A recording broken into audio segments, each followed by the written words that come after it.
biar kita lebih bersemangat dalam melakukan aktivitas belajar hari ini. Nah, itu namanya apa? Kalian masih siap belajar? Siap. Sarapan udah ya. Minum susu atau minum teh. Berarti masih siap belajar ya. Baiklah, sebelum belajar, Ibu minta tolong memimpin doa. Baca doa.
Ibu akan mengulas sedikit untuk pertemuan kita kemarin. Kita kemarin belajar tentang apa? Pantun. Yang pertama pantun, yang kedua peredaran organ darah manusia. Yang pertama, masih ingatkah sekalian sama pantun? Masih. Ya, ciri-ciri pantun itu apa? Sistem peredaran darah manusia itu apa aja ya? Nah, Ibu sekarang mau mengulas sedikit tentang pembelajaran kita kemarin. Jadi Ibu mau tanya ciri-ciri pantun kemarin. Yang pertama Gali, ciri-ciri pantun apa nak? Pantun bersenjata Gali. Iya, yang pertama pantun itu bersaja AB. Yang kedua ayu, gitu ya. Iya, satu bait pantun itu terdiri dari 4 baris ya. Tidak boleh lebih. Kalau lebih itu puisi. Jadi kalau pantun itu cuma satu bait terdiri dari 4 baris. Yang ketiga, Aisyah. Tiap baris terdiri atas 8 sampai 12 titik. Iya, setiap baris pantun terdiri dari 8 sampai 12 suku.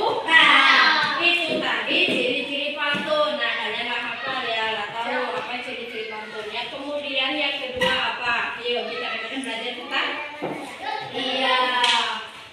peredaran darah pada manusia. Yang pertama itu diantaranya apa? Coba Mbak Tahara. Jantung, ya benar. Yang kedua pembuluh darah. Yang ketiga jari, paru-paru. Nah, itu pembelajaran kita kemarin. Kalian banyak yang sudah ngerti ya. Ya tadi, coba kita ulang sama-sama ya.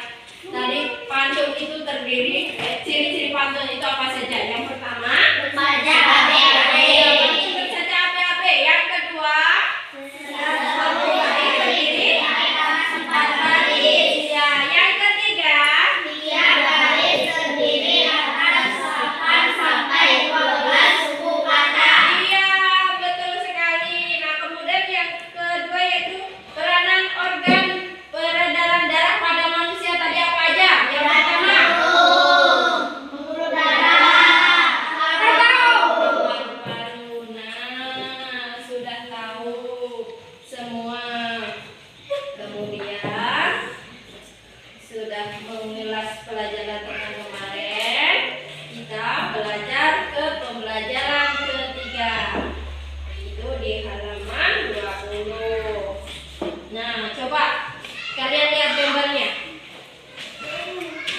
gambarnya.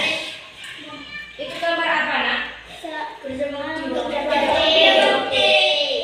Baiklah, kita lanjut lagi ya. Ya, masuk ke inti. Nah, di sini tadi kita sudah belajar tentang interaksi manusia dengan lingkungan. Nah, di sini di halaman 20. Nah, kalian coba lihat.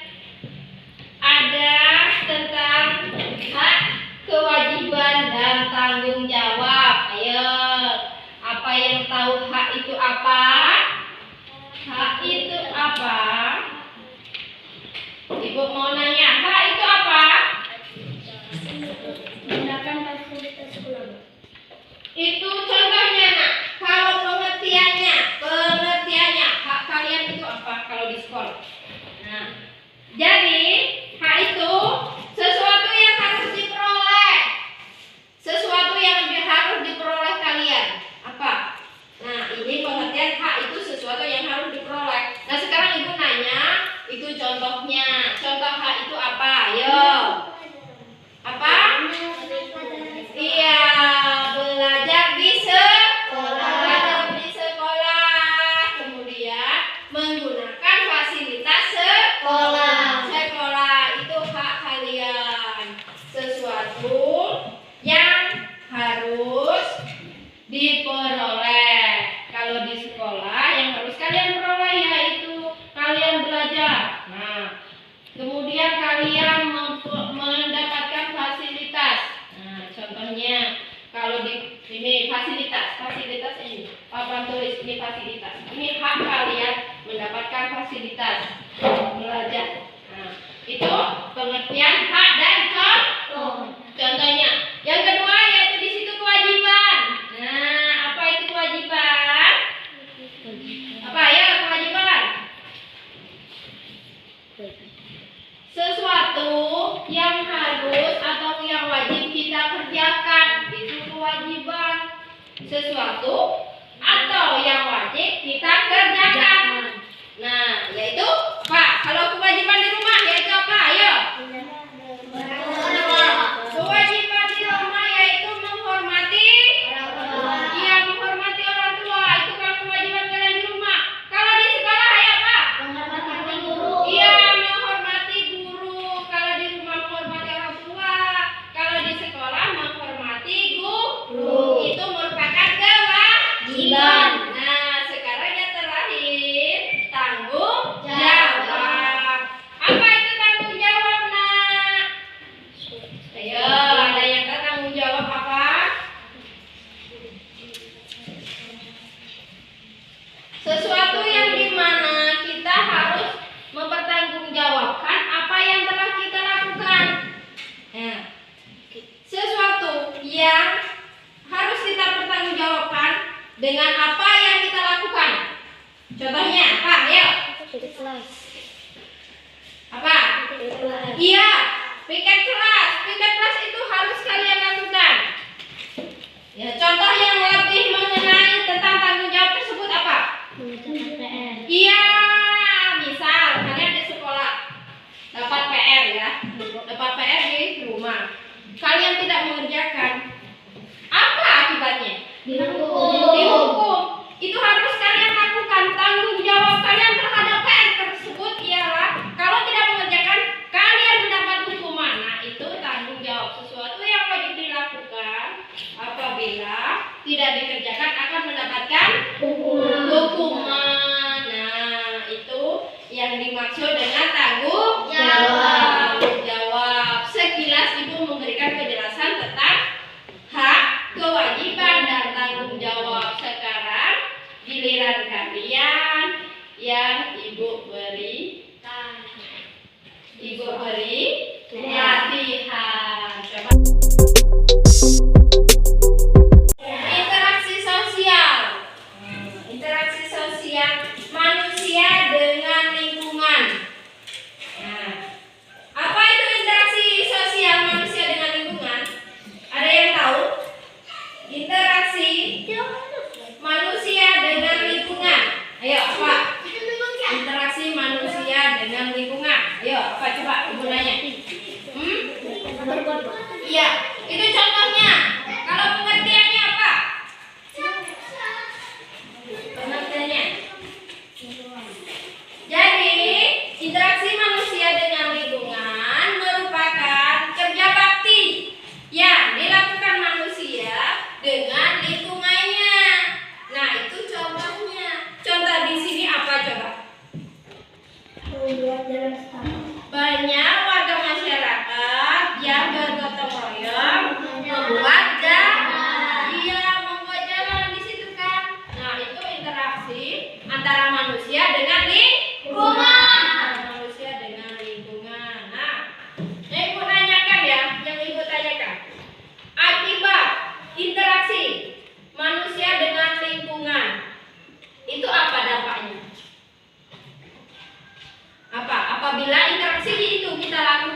Nah, kemudian manfaat kalian membersihkan sampah itu apa?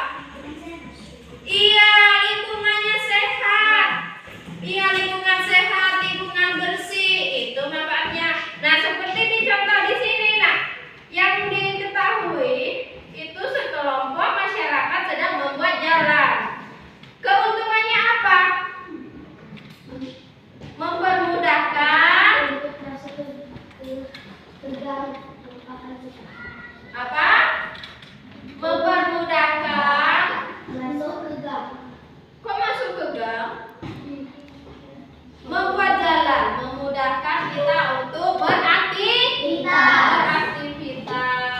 Itu interaksi, keuntungan interaksi. Nah, sekarang interaksi sosial yang menimbulkan persatuan. Iya, gotong royong seperti gambar di situ. Di situ interaksi sosial yang menimbulkan persatuan, gotong royong. Kalau di lingkungan, kalau di sekolah apa? Kalian? Kalau di sekolah kalian bergotong royong membersihkan kelas. Iya, membersihkan kelas sama-sama, membersihkan lingkungan sekolah. Nah, itu merupakan interaksi sosial yang menimbulkan persatuan. Nah, sekarang interaksi sosial yang menimbulkan perpecahan. Kalau tadi interaksi sosial yang menimbulkan persatuan, kalian bergotong royong, membersihkan kelas, membersihkan lingkungan. Nah, sekarang interaksi yang menimbulkan perpecahan apa? Iya, tidak boleh mencontek kalian di dalam kelas dengan depan temannya. Iya, ribut di dalam kelas. Kemudian, iya, nah, kemudian yang terakhir mengganggu teman sedang belajar, itu yang tidak boleh, yang menimbulkan perpecahan. Apabila kalian mengganggu teman satu dengan teman yang lain, pasti kalian merasa terganggu kan? Nah, dengan merasa terganggu tersebut, kalian pasti marah. Kenapa kamu nyentuh punyaku? Nah, kan? Jadinya itu menimbulkan perpecahan antara kalian kan? Bukan terjadi persatuan. Kalau gotong royong tadi menimbulkan interaksi yang bersatu. Kalau yang menyontek perpecahan. Nah, di sini interaksi ini dibagi menjadi 3 kelompok. Coba kalian lihat gambar halaman 21. Itu ada 3 kelompok interaksi. Nah, gambar apa saja? Yang pertama, coba. Iya, yang pertama interaksi antara individu. Contohnya seorang ibu sedang seorang ibu dengan anaknya. Individu itu satu. Misalnya ibu dengan Aisyah, itu individu. Satu dengan satu. Nah, itu individu. Kalau di sini ibu dengan anaknya, ya kan? Di buku. Kemudian yang kedua, apa? Interaksi individu dengan kelompok. Kenapa interaksi individu dengan kelompok? Karena apa? Yo. Iya, itu contohnya apa coba? Contohnya apa di gambar? Seorang guru sedang menjelaskan pelajaran kepada muridnya. Sama kayak yang sedang kita lakukan. Ibu, interaksi antara individu itu satu, berarti ibu yang menjelaskan, ibu satu individu menjelaskan dengan kalian kelompok. Ya, proses pembelajaran di dalam antara guru dengan murid. Ya. Yang ketiga apa? Kelompok dengan kelompok. Ya, interaksi kelompok dengan kelompok. Contohnya ya Pak. Ya, permainan sepak bola. Kelompok berarti kan bukan cuma 2 orang, berarti 3, 4 sampai seterusnya. Kelompok dengan kelompok. Kalau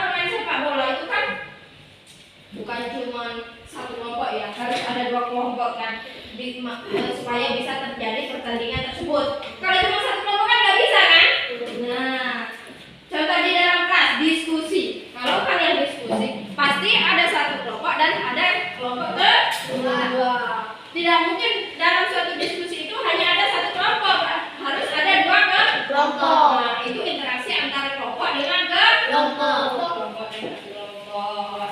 Nah, jadi sekarang kalian yang membuat latihan untuk memperdalam apa itu hak, apa itu kewajiban, dan apa itu tanggung jawab. Ya, kalian kerjakan di situ. Nomor 1, nomor 2, dan nomor 3.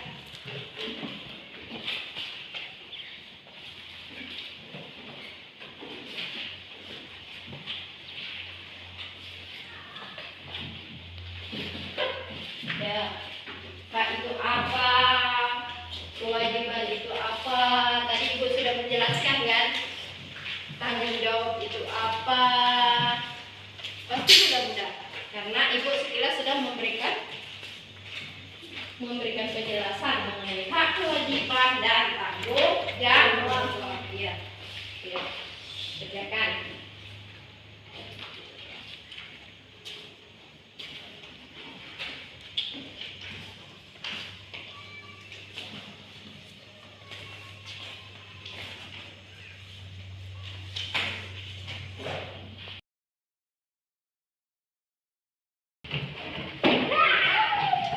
Latihan sudah dikumpul, sekarang Ibu mau membuat pekerjaan rumah buat kalian. Nah, pekerjaan rumahnya yaitu pada halaman 22. Halaman 22.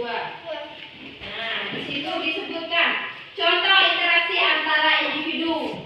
Nah, tahu kan? Sudah belajar kan tadi? Apa itu interaksi? Apa itu contohnya? Sudah dijelaskan kan? Nah, yang kedua contoh interaksi antara individu dengan kelompok. Nah, sudah kan dijelaskan tadi? Antara individu dengan kelompok. Nah, kemudian yang ketiga contoh interaksi antara kelompok dengan kelompok. Sudah tahu juga? Apa aja? Kemudian yang nomor 4 interaksi yang mengarah kepada persatuan. Yang kelima interaksi yang mengarah kepada perpecahan. Itu untuk pekerjaan di rumah. Pekerjaan di rumah. Sekarang kita jelaskan kembali apa yang kita peroleh untuk hari ini. Kita tadi belajar tentang apa? Ayo. Interaksi sosial.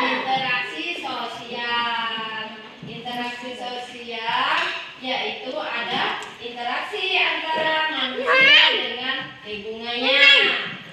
Nah, yang kedua, interaksi sosial yang menimbulkan perpecahan. Yang ketiga, interaksi yang menimbulkan perpecahan. Interaksi sosial dibagi menjadi 3 bagian. Yang pertama, interaksi antara individu.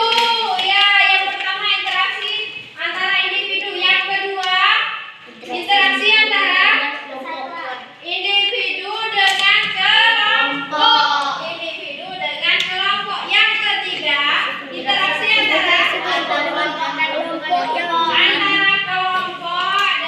kelompok. Nah, Ibu rasa itu saja untuk pembelajaran hari ini mengenai interaksi. Nah, sepertinya kalian mulai lesu. Nah, ice breaking. Sebelum kita melakukan penutupan pelajaran, Ibu minta kalian berdiri semua. Kita ice breaking sejenak. Ibu akan melakukan ice breaking yaitu tepuk semangat. Sudah bisa tepuk semangat? Maka kalian semangat, nggak lesu. Setelah kalian latihan, kemudian kalian mendapat PR. Kok lesu? Nah, nggak boleh lesu. Harus tetap semangat. Anak Indonesia harus semangat. Ayo, Ibu yang ngasih kode tepuk semangat. Tepuk semangat.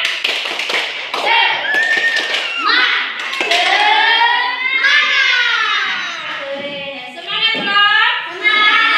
Semangat loh. Kurang semangat. Sekali lagi. Ayo, tepuk semangat. Sekali lagi. Tepuk semangat. Semangat.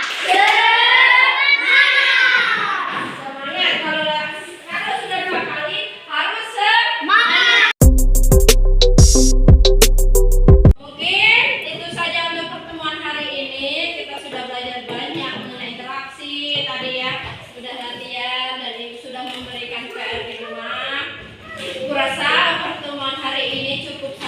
situ. Sekarang pimpin doa.